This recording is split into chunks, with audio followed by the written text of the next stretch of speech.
My entitled wife disappeared after a girls' trip. Years later, she showed up at my doorstep with a baby, so I destroyed her life. My wife disappeared 4 years ago after a fake girls' trip to America. She never got on the plane with her friends. She just vanished. I used to be happily married to her for over 4 years before that. 4 years, and she threw it all away. We never had problems in our relationship until we found out I couldn't have kids. My count was extremely low. That news sent me into a depression I barely climbed out of. Over those 4 years of marriage, I tried to get her to agree to adoption, surrogacy, anything. But she denied every option, insisting she was fine without children. That was hard to believe because before we got married, she would sit for hours looking at baby clothes and nursery furniture online. After that doctor's appointment, she became completely numb to anything baby-related. She started making comments about my weight, my fitness, little jabs that she would deny when I confronted her. Her change bothered me at first because I thought she was forcing herself to accept our reality. But eventually I stopped noticing. Then came her trip. We lived in Brighton and she wanted to visit America with her girlfriends. I was supportive. I helped her pack and bought her new outfits. After dropping her at the airport, I stayed up 9 hours drinking coffee so I could call when she landed. The flight arrived, but she never picked up. I called her sister. Nothing. Then I called the friends who were supposed to be with her. They were 2 blocks from my house having tea at a cafe. My wife had truly abandoned me. I showed up drunk at her parents' house accusing them of hiding her. My mother-in-law was kind. She let me cry on her shoulder for days.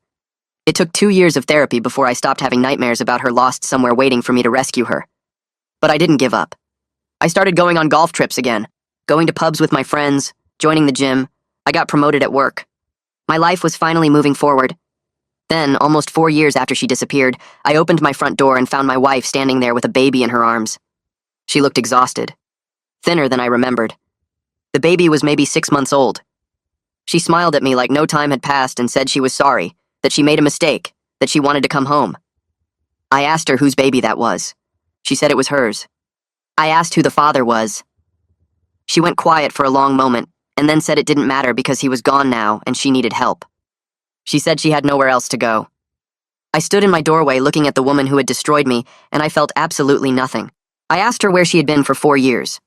She started crying and said she went to California with a man she had been seeing for almost a year before she left. I asked if that was why she rejected adoption and surrogacy. She didn't answer. I asked if she had planned to leave me the entire time she was pretending our marriage was fine. She just kept crying. Then she said the man left her when the baby was 2 months old and took all their money. She said her family wouldn't take her back because of the shame. She said I was the only person who ever truly loved her and that she knew I would help. I laughed. I actually laughed out loud on my doorstep. Because what she didn't know was that I had spent the last 3 years building a relationship with her mother. The woman had become like family to me. She came to my birthday dinners. She called me every Sunday. And 6 months ago, she told me something she had discovered. She found emails on an old laptop my wife left behind. Emails between my wife and the man she ran off with, sent 2 weeks before our wedding. My wife had never planned to stay with me. She married me because I was stable, because I had money, because I was her backup plan in case things didn't work out with him. Her mother was devastated. So was her father, and her sister, and every single person in her family who had spent 4 years believing she was a victim of something terrible. They all knew the truth now, every single one of them. I looked at my wife and told her she should call her mother. She looked confused. She said her mother wasn't speaking to her. I said I know. Then I told her that her father had written her out of the will 3 months ago and given her entire inheritance to me as an apology for what his daughter did. Her face went white. She asked what I was talking about. I told her that the family she thought would eventually forgive her had already chosen their side. She started screaming at me, asking what I had done, asking what I told them. The baby started crying. And that's when my fiancé walked up behind me and asked if everything was okay. My fiancé touched my shoulder and I turned to look at her. She asked who was at the door. I told her it was nobody important anymore. My ex-wife heard that and her voice got louder. She started screaming about how I turned her family against her. She demanded to know what lies I told them. The baby in her arms started wailing. I stepped back and pushed the door closed. The lock clicked. Her fists pounded on the wood. The shouting continued for another minute before it started to fade. I walked into the living room and sat down on the sofa. My hands were shaking. My fiancé followed me and sat beside me. She put her hand on my knee and asked me to explain everything. I started from the beginning. I told her about the fake trip to America, about finding out my wife never got on the plane, about the 4 years of wondering what happened. Then I told her about the emails her mother found, about how my ex-wife had been planning to leave me since before we got married. My fiancé listened without interrupting. I watched her face for any sign that this was too much drama, any hint that she might walk away from all this mess. When I got to the part about the inheritance, she squeezed my knee. She said her ex-husband cheated on her 3 years ago. She said she understood exactly why I felt nothing for the woman outside. I heard footsteps on the pavement outside. Through the front window, I could see my ex-wife pacing back and forth on the sidewalk. She was still holding the baby. The child had stopped crying but looked uncomfortable. An hour passed, then another. My fiancé made tea and we sat watching television without really seeing it. Every few minutes I would glance at the window. My ex-wife was still there. She sat down on the curb at one point. Then she stood up and walked to the door again. She didn't knock this time. She just stood there. My neighbor from 3 doors down came out of his house. He walked over to my ex-wife and they talked for a minute. She shook her head at whatever he said. He pulled out his phone. My ex-wife picked up the baby and walked quickly down the street. She got into a car I didn't recognize. The car drove away. My neighbor walked to my door and knocked. I opened it. He said he told her he would call the police if she didn't leave. He asked if I was all right. I thanked him and went back inside. There was a piece of paper sticking through the letterbox. I pulled it out. It had a hotel name and a room number written on it. The handwriting was my ex-wife's. She had written please at the bottom. I walked to the kitchen and dropped the paper in the bin. The phone rang early the next morning. My ex-mother-in-law was crying. She could barely get the words out. Her daughter showed up at their house during the night. She slept in her car in the driveway with the baby. The whole neighborhood saw it when they left for work. She asked if I was okay. She said she was sorry for what her daughter was doing. I told her I was fine. I told her not to apologize for things she didn't do. She said she loved me and hung up. My fiancé was still asleep. I made coffee and sat at the kitchen table. My phone buzzed with a text message. It was from my ex-sister-in-law. She said her sister had been calling her all night. The calls went back and forth between crying apologies and angry accusations. She blocked the number but wanted to warn me. My ex-wife was telling people I was keeping her from her family. I took a screenshot of the message. I saved it to a folder on my phone where I was keeping records of everything. 3 days went by without any contact. I started to think maybe she had given up. Then someone knocked on my door in the middle of the afternoon. I opened it expecting to see my ex-wife again. Instead, there was a woman in professional clothes holding a clipboard. She introduced herself as a social worker. She said she needed to ask me some questions about a woman who listed this address as her residence. I asked her to come inside. We sat in the living room and I explained the whole situation. I showed her the timeline on my phone. Photos from 4 years ago when my wife disappeared. Records showing I reported her missing. Therapy bills from the 2 years after. The social worker took notes. She asked if I knew where my ex-wife was actually staying. I gave her the hotel information from the note. The social worker looked concerned. She said something about the baby's welfare. She thanked me for my time and left. Derek came over that evening with takeaway food. We ate in the kitchen and he told me something that made my stomach turn. My ex-wife had contacted him on Facebook. She sent him a long message asking him to convince me to help her. She said I was being cruel and unreasonable. She said she knew Derek could make me see sense. Derek showed me his response. He told her exactly what he thought of people who abandon their spouses. He told her what those 4 years did to me. Then he blocked her. I thanked him, but the whole thing left me feeling sick. She was reaching into every part of my life, trying to find anyone who might take her side. Work got awkward the next day. A colleague pulled me aside in the break room. She said she saw a woman with a baby asking about me in the car park yesterday. The woman was showing people a photo on her phone. My colleague looked uncomfortable telling me this. An hour later, my boss called me into his office. He closed the door and asked if everything was all right. I had to explain the whole situation to keep rumors from spreading around the office. He listened and nodded. He said he was sorry I was dealing with this. He told me to let him know if she showed up again. Security would escort her off the property. I went back to my desk feeling exposed. Everyone probably knew now. Everyone was probably talking about it. My fiancé suggested we stay at her flat for a few days. She said we needed to get away from all the chaos. While we packed, she sat on the bed and admitted something that had been worrying her. She asked if this whole situation might change how I felt about having kids someday. She said that was part of what destroyed my first marriage. I stopped folding clothes and sat beside her. I told her my ex-wife's betrayal had nothing to do with my infertility. It had everything to do with her character. She was already planning to leave me before we even knew about my condition. The infertility was just her excuse. My fiancé nodded, but I could see she was still thinking about it. At her flat that night, we stayed up late talking. She told me about her ex-husband's affair, how she found out when a woman messaged her on Facebook with screenshots, how she almost didn't date again because the trust was so broken. She said she spent a year in therapy learning to believe people again. I told her about my nightmares during the first 2 years, about waking up thinking I needed to go find my wife. about the guilt I felt for being angry at someone who might have been hurt or lost.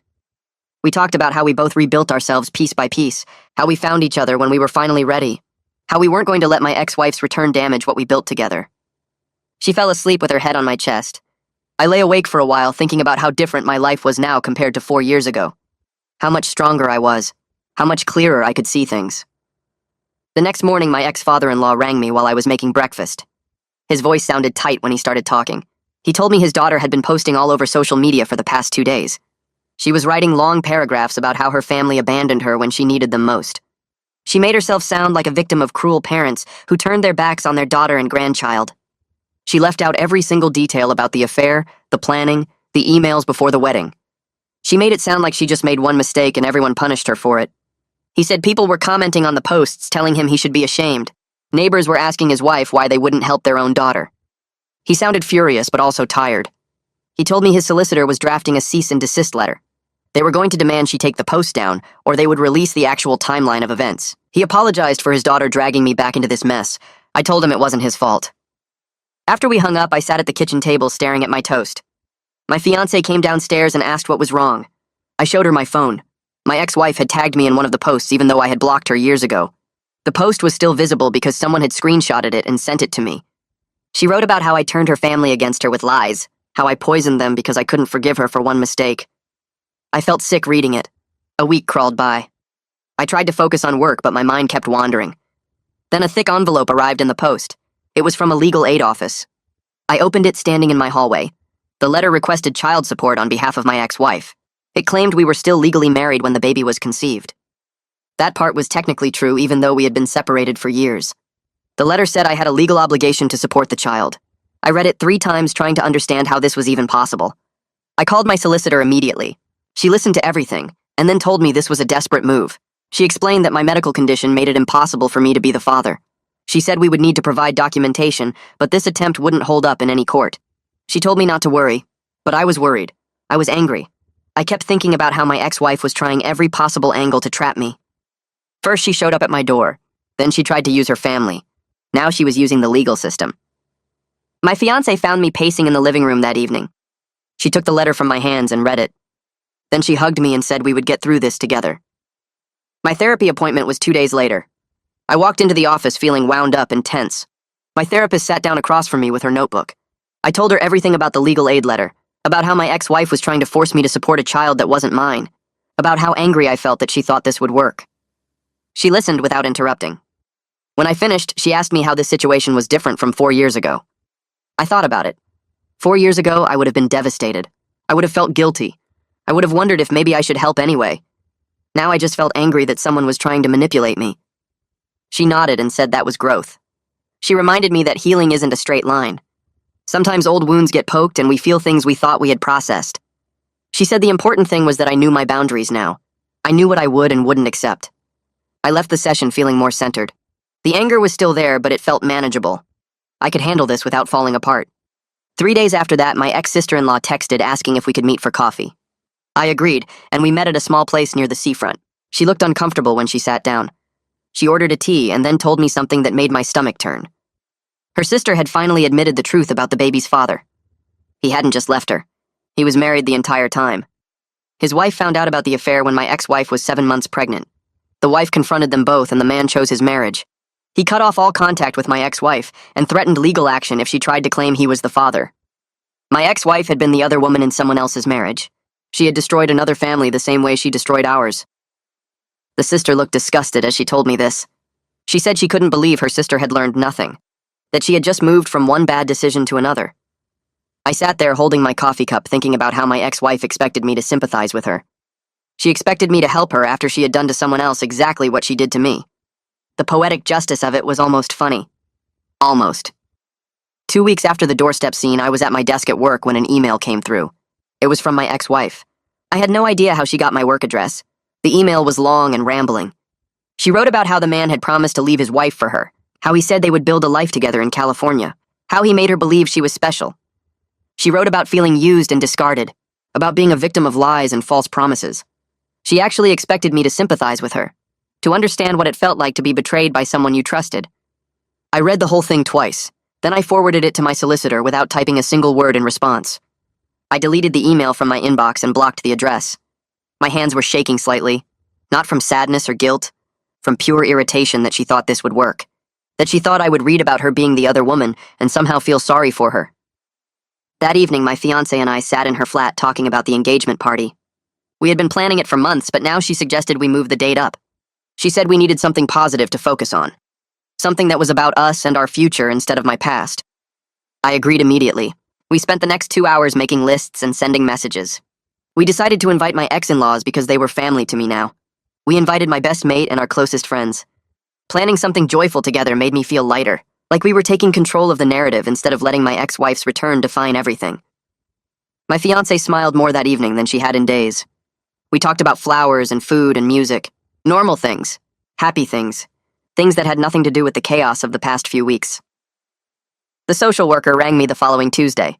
She told me my ex-wife had been connected with emergency housing assistance. She was in a temporary flat with resources for single mothers. The baby was healthy, and my ex-wife was cooperating with all the support services. The social worker thanked me for my time and said she wouldn't need to contact me again unless something changed. I felt relieved hearing that the baby was looked after. I didn't want an innocent child to suffer because of adult decisions. But I felt absolutely nothing about my ex-wife's situation. No guilt, no concern, no sympathy, just a vague sense of relief that she had somewhere to go and wouldn't be sleeping in her car with a baby. The social worker seemed satisfied with the outcome. She said the system was designed to help people in exactly this situation. I thanked her and hung up. My solicitor called me that same week. She told me she had sent a formal letter to my ex-wife's legal aid attorney. The letter included medical documentation proving I couldn't be the father due to my condition. It made clear that any further attempts to claim support would be considered harassment. My solicitor sounded confident when she said this should end the legal nonsense permanently.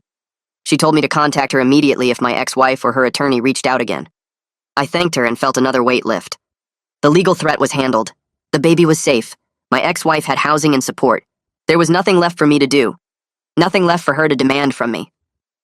3 weeks after everything started, my ex-sister-in-law sent me another text. Her sister had accepted a place in a mother and baby housing program in London. She was moving away from Brighton, away from her family, away from me. The sister wrote that my ex-wife finally understood that no one here was going to rescue her from the consequences of her choices. She would have to build a new life somewhere else with the resources available to her. I read the message sitting in my car after work. London was far enough that I wouldn't accidentally run into her at the shops or on the street. She would be out of my daily life, out of my city. The relief I felt was immediate and physical. My shoulders relaxed and my jaw unclenched. She was leaving. It was really over. Sunday afternoon, my ex-mother-in-law rang and invited my fiancé and me to dinner. We drove to their house and spent a lovely few hours with people who had chosen to be my family even after the marriage ended. The house smelled like roast chicken and potatoes. We sat around the table talking and laughing. My ex-mother-in-law showed my fiancé old photos of me from years ago, photos from before everything fell apart. She talked about how proud she was of the man I had become, how I had handled everything with grace and strength. My fiancé fit right in with them. She laughed at their stories and helped clear the table after we ate. She stood at the sink washing dishes with my ex-mother-in-law while I sat with my ex-father-in-law in the living room. He told me again how sorry he was about his daughter, how he wished things had been different. I told him I was grateful for him and his wife, that they had helped me more than they knew. When we left that evening, my fiancé held my hand in the car. She said my ex-in-laws were wonderful people, that she understood now why I had stayed close to them. I drove home feeling content, feeling like I had real family who cared about me. People who had chosen me not because of marriage or obligation, but because they genuinely wanted me in their lives. 2 weeks after the dinner at my ex-in-law's house, my fiancé and I drove to a beautiful estate outside Brighton to look at wedding venues. The place sat on 20 acres of gardens with a stone manor house that had been hosting weddings for over 100 years. We walked through the main hall with tall windows and wooden beams across the ceiling. The events coordinator showed us photos of past ceremonies and talked about catering options and guest capacity. My fiancé squeezed my hand when we stepped out onto the terrace overlooking the gardens. She asked if I could picture us getting married here. I looked at her standing in the sunlight with her hair blowing in the breeze, and I realized I wasn't thinking about my ex-wife at all. Not about the doorstep confrontation, not about the baby, not about any of the drama from the past month. I was just thinking about marrying this woman who actually wanted to be with me, who chose me every single day. We went back inside and signed the contract for next April. The coordinator congratulated us and shook our hands. Walking back to the car, I felt something lift off my shoulders. A weight I'd been carrying since my ex-wife showed up at my door. Maybe even longer than that. I felt lighter than I had in years. 2 months passed without any contact from my ex-wife. I went to work, played golf with Derek on Saturdays, had Sunday dinners with my ex-in-laws, planned wedding details with my fiancé. Life moved forward in a way that felt normal and good. Then one Tuesday afternoon, my phone buzzed with a text from my ex-sister-in-law. She wrote that her sister had settled into a flat in London and found part-time work at a shop. The baby was in childcare during her shifts. She was getting help from support services and seemed to be managing better with distance from everyone she'd hurt. The sister said she thought I'd want to know but understood if I didn't care. I read the message sitting at my desk at work. I waited for some kind of feeling to come. Anger, maybe. Or satisfaction that she was struggling. Or guilt that I hadn't helped her. But I felt nothing except a mild sense of relief that it was truly over. She was gone from Brighton. Gone from my daily life. Building whatever new existence she could manage in London. I texted back a simple thank you for the update and put my phone away. The chapter was closed. Saturday morning, I woke up early and made coffee. My fiancé was still asleep, so I took my mug out to the garden and sat in one of the chairs with the newspaper. The sun was just coming up and the air was cool and fresh. I read through the sports section and drank my coffee and listened to the birds. After a while, my fiancé came outside in her pajamas and sat next to me. She kissed my cheek and stole a sip of my coffee. We sat there together, not saying much, just being comfortable and quiet. Then it hit me that I hadn't thought about my ex-wife in 3 full days. Not once. 4 years ago, I'd been drunk and broken on her parents' doorstep, accusing them of hiding her. Crying on my ex-mother-in-law's shoulder because I thought my wife was lost somewhere waiting for me to rescue her. And now I was sitting in my garden planning a wedding to someone who loved me honestly. Someone who showed up every day and meant what she said. The journey from that doorstep to this garden chair had been brutal. 2 years of therapy. Nights when I couldn't sleep. Days when getting out of bed felt impossible. But I'd done it. I'd rebuilt myself into someone I actually liked. Someone who was happy. 3 weeks later, we threw our engagement party at a restaurant in town. We'd invited about 40 people, including my ex-in-laws, Derek and his wife, my work friends, my fiancé's family, and her close friends. Everyone showed up dressed nice and in good spirits. The restaurant had set up a private room for us with tables arranged in a big circle. There was food and wine and a small cake. People mingled and talked and laughed. My ex-mother-in-law hugged me when she arrived and told me how handsome I looked. Derek made jokes about me finally getting my life together. My fiancé's parents welcomed everyone and said how happy they were that their daughter had found someone good. When it was time for toasts, I stood up with my glass. I looked around the room at all these people who had stood by me when everything fell apart, who had helped me climb out of the hole I'd been in. I said something about second chances and the people who stay with you when life gets hard. About how grateful I was for every person in this room. My ex-mother-in-law started crying and came over to hug me again. Derek raised his glass and shouted something about me finally getting my act together. Everyone laughed. Then my fiancé stood up and kissed me in front of everyone. The room erupted in cheers and applause. I looked around at all these faces smiling at us, at the life I'd rebuilt from nothing, full of people who actually cared about me, who wanted to be here celebrating with us. I'd never felt more content or sure about my future. This was exactly what I'd worked for, what I'd earned by refusing to stay broken.